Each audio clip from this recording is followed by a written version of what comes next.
नमस्कार, उत्तराखंड समाचार में आपका स्वागत है। मैं देवेंद्र प्रसाद। सबसे पहले मुख्य समाचार।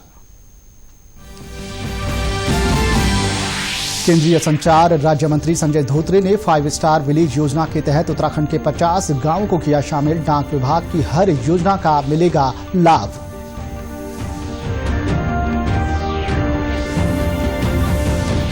सतत विकास लक्ष्यों की समीक्षा करेगा डैशबोर्ड। मुख्यमंत्री ने सभी जिलाधिकारियों को दिए निर्देश। सभी 17 क्षेत्रों की होगी निगरानी।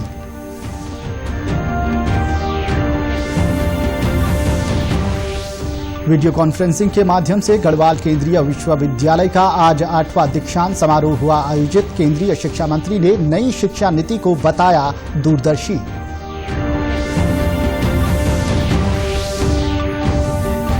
और हरिद्वार, ऋषिकेश और डोईवाला में आज सुबह महसूस किए गए भूकंप के हल्के झटके। हरिद्वार जिले में प्रशासन ने जारी किया अलर्ट। जानमाल के नुकसान की कोई खबर नहीं। अब समाचार विस्तार से। प्रदेश में केंद्र सरकार की योजनाओं की प्रगति को लेकर आज डाक परिमंडल की समीक्षा बैठक देहरादून में आयोजित हुई। इस दौरान केंद्रीय संचार राज्य मंत्री संजय धोत्रे ने 5 स्टार विलेज योजना के तहत प्रदेश के 50 गांवों को शामिल किया, जिनमें सुकन्या समृद्धि खाता, भारतीय और डाक payment bank, postal life insurance policy, ग्रामीण डाक जीवन बीमा पॉलिसी और प्रधानमंत्री सुरक्षा बीमा योजना खाता शामिल हैं। इस अवसर पर श्री धोत्रे ने कोरोना काल में डाक विभाग के कार्यों की समीक्षा भी की।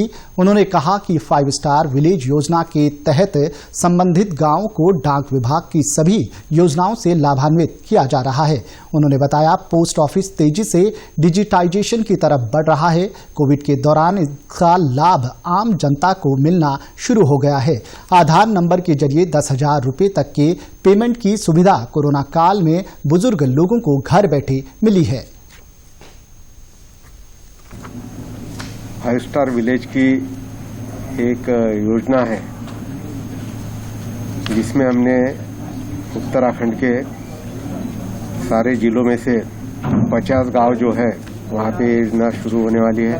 100 खाते जब खुल जाएंगे तो जैसा एक योजना खुल गए 1 स्टार होगा, 2 योजना खुल गए 2 स्टार होगा, 3 स्टार 4 स्टार, ऐसा 5 स्टार विलेज वो बन जाएगा, जिससे कि हमारी सुकन्या समृद्धि योजना है उसमें हमारी जो बालिका है उनके उज्जवल भविष्य के लिए वो योजना है। बाद में इंश्योरेंस की स्कीम है, सेविंग की स्कीम है। तो इस तरह की जो अलग अलग जो हमारी स्कीम है तो उससे एक आर्थिक सक्षमता या फिर जो अलग अलग गवर्नमेंट की जो स्कीम रहती, चाहे वो स्टेट गवर्नमेंट की हो, सेंट्रल गवर्नमेंट की हो, उसका लाभ सभी तक पहुंचे। वहीं 50 5 सितारा गांव योजना के तहत देहरादून जिले के राजावाला और भाववाला गांव को भी शामिल किया गया है। राजावाला के पोस्ट मास्टर आनंद सिंह ने बताया कि पिछले कई साल से सरकार की कल्याणकारी योजनाओं के प्रति लोगों को विभाग की ओर से घर घर जाकर जागरूक कर रहे हैं, जिसका आज ये सुखद परिणाम है। इन योजनाओं का प्रचार प्रसार किया है, लोगों को समझाया है, उसका आज हमें ये फल प्राप्त हुआ है। ग्राम प्रधान ने बताया कि राजावाला में 400 के करीब घर हैं और हर घर में केंद्र सरकार की कल्याणकारी योजनाओं का लाभ पहुंच रहा है। का नाम आज प्रधानमंत्री की जो 5 योजना है उसमें सम्मिलित हुआ है, उससे बड़ी खुशी हो रही है कि एक हमारा ये छोटा सा गांव है, एक ग्रामीण इलाका है और इसका नाम आज केंद्र में सम्मिलित हुआ है। और मेरे गांव की जनसंख्या लगभग 4,000 के आसपास है। यहाँ पे 400 साढ़े 400 परिवार रहते हैं गांव में और लगभग हर घर से, हर परिवार से कोई ना कोई पोस्ट ऑफिस की जो भी सुविधा है, आरडी है, जो भी है और सुकन्या योजना है हमारी, सभी को उसका लाभ मिल रहा है। वहीं सरकारी योजनाओं का लाभ ले रही ग्रामीण महिलाओं ने भी खुशी जाहिर की। उन्होंने कहा कि पोस्ट ऑफिस के माध्यम से उन्हें कई सुविधाएं मिल रही हैं। मेरी 6 साल की बेटी है, मैंने उसका अकाउंट राजावाला पोस्ट ऑफिस में खुलाया है। यहाँ पर मैंने एक सेविंग अकाउंट भी खुलाया है और एक सुकन्या भी खुलाया है। यहाँ की सर्विस बहुत अच्छी है। यहाँ के जो भैया हैं वो घर आके हमें जागरूक करते हैं, सब कुछ बताते हैं। और मैंने ये अकाउंट इसलिए खुलवाया है सुकन्या का, ताकि इसका बेस्ट फ्यूचर रहे, हम इसकी पढ़ाई अच्छे से करा सकें। मुख्यमंत्री त्रिवेंद्र सिंह रावत ने आज सचिवालय में यूएनडीपी एवं centre for public policy and good governance नियोजन विभाग के सहयोग से तैयार सस्टेनेबल डेवलपमेंट गोल मॉनिटरिंग हेतु तैयार डैशबोर्ड का विमोचन किया। इस अवसर पर मुख्यमंत्री ने कहा कि 2030 तक सतत विकास का जो लक्ष्य रखा गया है, इसके लिए और तेजी से प्रयास करने की आवश्यकता है। उन्होंने कहा कि लक्ष्यों के आधार पर जो भी योजनाएं बनाई गई हैं, उनको पूरा करने के लिए नियमित मॉनिटरिंग भी की जाए। विजन 2030 राज्य के भविष्य व आर्थिक विकास की रूपरेखा है। उन्होंने सभी जिलाधिकारियों को निर्देश दिए कि सतत विकास लक्ष्य के लिए जो 17 क्षेत्र चुने गए हैं, उनमें दिए गए सभी इंडिकेटर पर किए जा रहे कार्यों की समय समय पर समीक्षा की जाए। हेमवती नंदन बहुगुणा गढ़वाल केंद्रीय विश्वविद्यालय का आज 8वां दीक्षांत समारोह आयोजित किया गया। ये पहला अवसर रहा जब वीडियो कॉन्फ्रेंसिंग के माध्यम से विश्वविद्यालय के दीक्षांत समारोह में अतिथिगण और छात्र सभी एक साथ जुड़े रहे। मुख्य अतिथि केंद्रीय शिक्षा मंत्री डॉक्टर रमेश पोखरियाल निशंक ने दीक्षांत समारोह को संबोधित किया।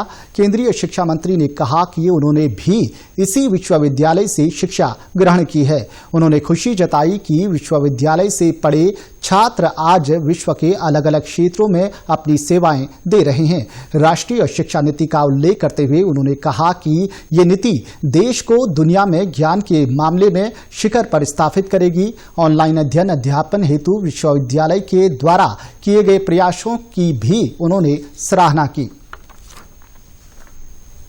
जहाँ अपने ज्ञान विज्ञान अनुसंधान को नवाचार के साथ पूरे शिखर तक ले जाना चाहते हैं पूरे विश्व में। ये जो शिक्षा नीति है, इसमें राष्ट्रीयता भी है, कूट करके बनी है, अपना देश कराए, अपनी संस्कृति बनी है, अपने पूर्वज बने हैं, अपने परंपराएं बनी है, अपना ज्ञान बढ़ाए, अपना विज्ञान बढ़ाए, अपनी आस्थाएं भरी है।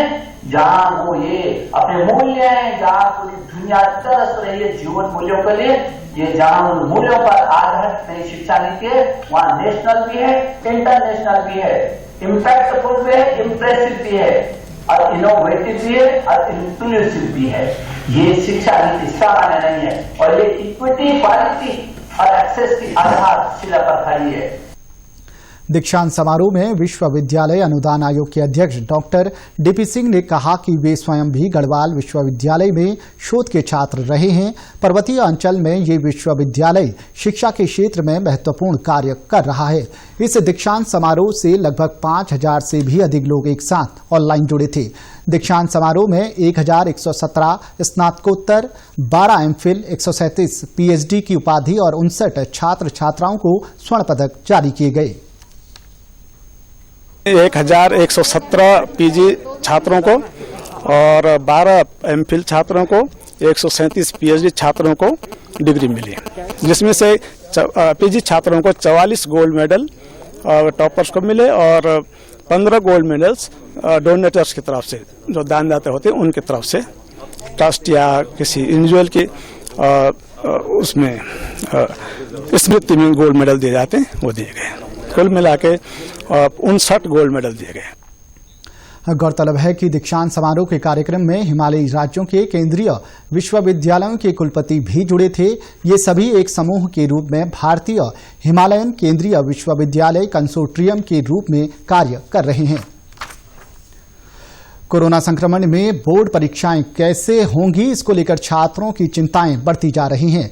उत्तराखंड दौरे पर आए केंद्रीय शिक्षा राज्य मंत्री संजय धोत्रे ने बोर्ड परीक्षाओं पर स्थिति साफ करने की कोशिश की। उन्होंने कहा कि सरकार को छात्रों के भविष्य की चिंता है। हर राज्य में स्थिति अलग अलग है। जिन राज्यों में कोविड के मामले कम हैं, वहां स्कूल खोल दिए गए हैं। उत्तराखंड भी इनमें से एक है। बोर्ड परीक्षाओं को लेकर अभी तक कुछ तय नहीं है। ये राष्ट्रीय स्तर का मसला है। इसके लिए पूरे भारत में कोरोना की स्थिति का जायजा लेने के बाद ही निर्णय लिया जाएगा। हमने सीबीएसई वगैरह की एग्जाम या हमारे जितने भी ये स्कूल से लेके तो कॉलेज तक जितना भी हो सके ऑनलाइन के हमारे क्लासेस वगैरह वो हमने जारी रखे। और हम यही चाहते हैं कि कुछ बातें जो है वो तो हम टाल नहीं सकते, हमारे हाथ में भी नहीं है, लेकिन कम से कम जो हमारे जो स्टूडेंट है वो सफर ना करे, इसके लिए हम सारे प्रयास कर रहे हैं। हरिद्वार जिले सहित ऋषिकेश और डोईवाला में आज सुबह लगभग 9:42 पर भूकंप के हल्के झटके महसूस किए गए। रिएक्टर पैमाने पर इसकी तीव्रता 4 मैग्नीट्यूड मापी गई, जिसकी गहराई तकरीबन 10 किलोमीटर थी। देहरादून में इसकी तीव्रता 3 से कम रहने के कारण झटके आंशिक रूप से महसूस किए गए। अभी तक जानमाल के नुकसान की कोई सूचना प्राप्त नहीं हुई है। हरिद्वार जिला प्रशासन ने भूकंप के झटकों को लेकर सभी को अलर्ट जारी किया है। जिलाधिकारी हरिद्वार ने भूकंप के मद्देनजर आपदा प्रबंधन विभाग को निर्देश जारी किए हैं। वहीं भारतीय प्रौद्योगिकी संस्थान IIT रुड़की के भूकंप अभियांत्रिकी विभाग के वैज्ञानिक प्रोफेसर ML शर्मा ने बताया कि हरिद्वार से करीब 25 किलोमीटर दूर डोईवाला के पास भूकंप का केंद्र रहा है। उन्होंने बताया कि IIT रुड़की की ओर से लगाए गए टिहरी नेटवर्क के 18 स्टेशन में भूकंप रिकॉर्ड किया गया। प्रोफेसर शर्मा के अनुसार अभी ऐसी कोई तकनीक विकसित नहीं हुई है जिससे कि ये कहा जा सके कि भूकंप कब, कहां और कितनी तीव्रता का आएगा, पर उत्तराखंड भूकंप के लिहाज से संवेदनशील राज्य है। आज हरिद्वार के पास एक अर्थक्वेक आया है जो 9:41 और 51 सेकंड पर आया है। इसका मैग्नीट्यूड 4 है।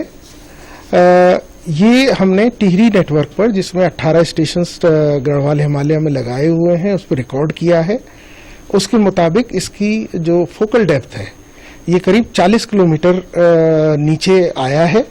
और हालांकि IMD ने इसको 10 किलोमीटर नीचे दिखाया है, लेकिन क्योंकि हमारे स्टेशंस बहुत नज़दीक हैं और रुड़की में भी इसको रिकॉर्ड किया है, तो इसकी फोकल डेप्थ हम कह सकते हैं कि 40 किलोमीटर है।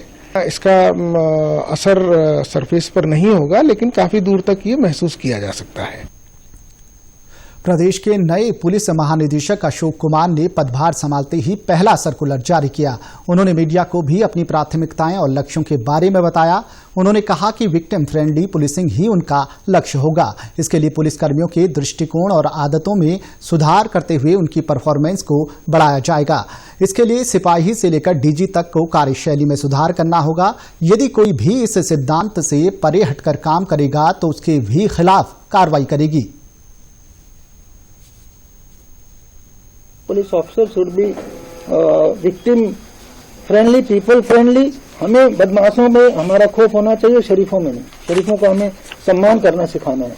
तो पुलिस के एटीट्यूड में चेंज लाना है और शिकायतों के निवारण पे टॉप मोस्ट प्रायोरिटी रहेगी हमारी। तो आदमी जो है उसका ग्रीवेंस हर हालत में रिड्रेस होना चाहिए। उन्होंने कहा कि थानों में जन शिकायतों को 100% रिसीव कर समय पर उनका निस्तारण किया जाएगा। शिकायत रिसीव नहीं करने वाले दोषी पुलिसकर्मियों को दंडित किया जाएगा। साइबर सुरक्षा को DGP ने प्रमुख चुनौतियों में से एक बताया। उन्होंने कहा कि भविष्य में एक ऐसी व्यवस्था तैयार की जाएगी जिससे साइबर सेल में भी 0 FIR की जा सके। और टारगेट्स भी हमारे बहुत बड़े बड़े होंगे, हम छोटे टारगेट नहीं रखते हैं, ठीक है। और सर्टेनली ये भी हमारे टारगेट्स में से एक होगा कि एक पुलिस मुख्यालय की एक अच्छी बिल्डिंग है, अच्छा भवन है, ये हमारा लक्ष्य होगा। अब उसको कैसे अचीव करते हैं शासन से है? उन्होंने पुलिसकर्मियों की हर समस्या का निस्तारण करने की बात भी कही। आज विश्व एड्स दिवस है। ये दिन एड्स के बारे में लोगों को जागरूक करने के लिए मनाया जाता है। प्रदेश के विभिन्न जिलों में आज विश्व एड्स दिवस पर जागरूकता कार्यक्रमों का आयोजन किया गया। अल्मोड़ा के जिला चिकित्सालय में रक्तदान स्लोगन, पोस्टर प्रतियोगिता व गोष्ठी का आयोजन कर लोगों को एड्स से बचाव की जानकारी दी गई। मुख्य चिकित्सा अधिकारी डॉक्टर सविता हयांकी ने कहा कि सभी को HIV टेस्ट कराना चाहिए। एड्स छूने और साथ खाने से नहीं फैलता है। जानकारी होने से इससे बचा जा सकता है। हमारा संदेश है कि हम ज्यादा से ज्यादा लोगों को HIV टेस्टिंग करें। जैसे आपकी गर्भवती माता है, आपके TB के पेशेंट्स हैं, इन लोगों का, ताकि कोई भी बिना इलाज के न रहे। और साथ ही हमने ये भी संदेश दिया है कि जो भी HIV या एड्स से पीड़ित व्यक्ति है उन लोगों के साथ घृणा न करें, उनके साथ सहानुभूति पूर्वक व्यवहार करके उनकी जिंदगी को और आगे बढ़ाएं। और ART थेरेपी हमारी चल रही है, उसका पूरा लाभ मिले सब। उत्तराखंड की खबरों के लिए आप हमसे सोशल मीडिया के माध्यम से भी जुड़ सकते हैं। हमारा ट्विटर हैंडल है DD News_देहरादून। हमारा फेसबुक पेज है DD News उत्तराखंड और हमारी YouTube channel DD News Uttarakhand को भी आप सब्सक्राइब कर सकते हैं। कोरोना संक्रमण से बचने के लिए मास्क का अनिवार्य रूप से और सही ढंग से प्रयोग करें। साथ ही सामाजिक दूरी का ख्याल रखें। नियमित रूप से हाथ धोएं और याद रखें, कोरोना को हराना है, मास्क जरूर लगाना है। नमस्कार।